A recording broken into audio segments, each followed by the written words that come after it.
আমি এখন মাননীয় স্বরাষ্ট্রমন্ত্রী সালাউদ্দিন আহমদকে সংসদে উত্থাপিত আকারে সন্ত্রাস বিরোধী সংশোধন বিল 2026 অবিলম্বে বিবেচনার প্রস্তাব উত্থাপনের আহ্বান জানাচ্ছি।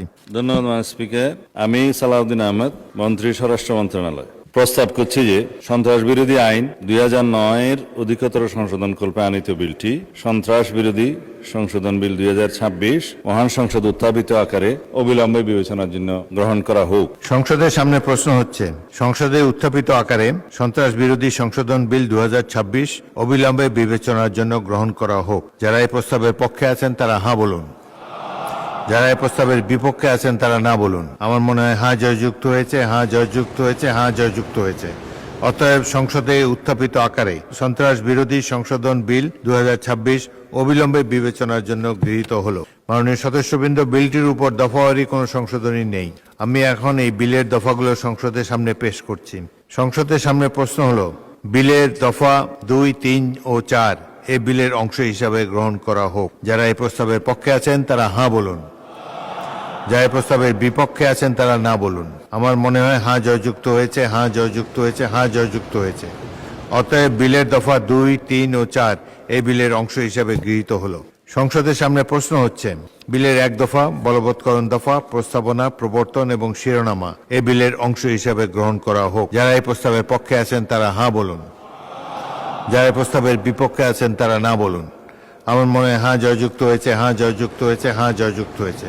অতএব বিলের 1 দফা বলবৎকরণ দফা, প্রস্তাবনা, প্রবর্তন এবং শিরোনামা এই বিলের অংশ হিসাবে গৃহীত হলো। মাননীয় স্বরাষ্ট্রমন্ত্রী, আপনি বিলটি পাশ করার প্রস্তাব উত্থাপন করতে পারেন। মাননীয় স্পিকার, এই বিলটা হলো একটি গণহত্যাকারী সন্ত্রাসী সংগঠনের নিষিদ্ধকরণ সংক্রান্ত একটা অ্যামেন্ডমেন্ট। আগের যে আইন ছিল সন্ত্রাস বিরোধী আইন, সেটা অ্যামেন্ডমেন্টের জন্য মাননীয় বিরোধী দলীয় নেতা নিশ্চয়ই স্মরণে থাকার কথা, ওনারা এবং এনসিপির বন্ধুরা সবাই মিলে এটা আন্দোলন করেছিলেন। সেই আন্দোলনের প্রেক্ষিতে এটা মোটামুটি বাংলাদেশে একটা জনমত সৃষ্টি হয়েছিল। সেই প্রেক্ষিতে তাদের কার্যক্রম নিষিদ্ধ করা হয়েছে সন্ত্রাস বিরোধী আইনে, এবং অ্যাকর্ডিংলি সেটা নির্বাচন কমিশনে তাদের রেজিস্ট্রেশনটাও সাসপেন্ডেড হয়ে আছে। এবং এখানে এই আইনের অনুবলে পরবর্তীতে আর্টিকেল 47 অনুসারে সংবিধানের আইসিটি অ্যাক্টেও পরিবর্তন এনে সংগঠনের বিচারের জন্য সেই আইনটাও সংশোধন করা হয়েছে। এখন আপনারা যদি এর উপরে আলোচনা করতে চান, আমার মনে হয় সংশোধনের সেকেন্ড রিডিং স্টেজে যদি আপনারা সংশোধনী দিতেন, আলোচনা থাকতো, এবং ফার্স্ট রিডিংয়ে উত্থাপনের পরে যদি আপনারা আপত্তি তুলতেন, তাহলে আলোচনা থাকতো। আমি উত্থাপন আমি আমার রুলিং দিয়েছি, আপনি আপনার পাশ করার প্রস্তাব। ধন্যবাদ মাননীয় স্পিকার, আমাকে কথা বলার সুযোগ দেওয়ার জন্য। আমি জাতিকে পরিষ্কার করার জন্য এই কথাগুলো বলবো।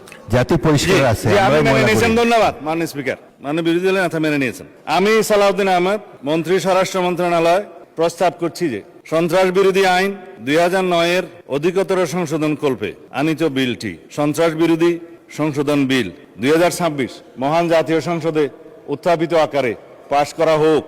সংসদের সামনে প্রশ্ন হচ্ছে, সংসদে উত্থাপিত আকারে সন্ত্রাস বিরোধী সংশোধন বিল 2026 পাশ করা হোক। যারা এই প্রস্তাবের পক্ষে আছেন তারা হাঁ বলুন, যারা এই প্রস্তাবের বিপক্ষে আছেন তারা না বলুন। আমার মনে হয় হাঁ জয়যুক্ত হয়েছে, হাঁ জয়যুক্ত হয়েছে, হাঁ জয়যুক্ত হয়েছে। অতএব সংসদে উত্থাপিত আকারে সন্ত্রাস বিরোধী সংশোধন বিল 2026 সর্বসম্মতিক্রমে পাশ হলো।